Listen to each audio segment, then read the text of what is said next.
Machiegni nyakoro Ramogi joang'e weche manyien odhiambo ma kawuono, weche manyien mag duol mabende dhi bedo kaka yod achiel kachiel e kindegi duto inyaturi kodwa kokalo e mbui duto te mag Ramogi TV.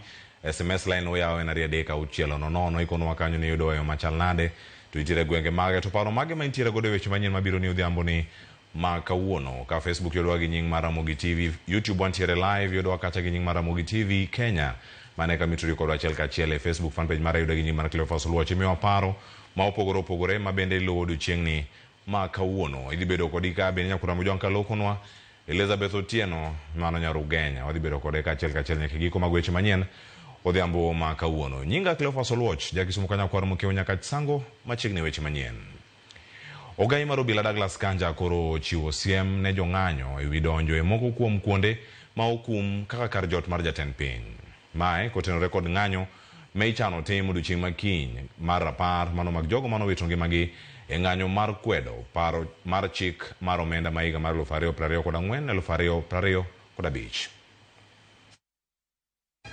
The Constitution, under Article 37, guarantees every person the right, peaceably and unarmed, to assemble, to demonstrate, to picket, and to present petitions to public authorities.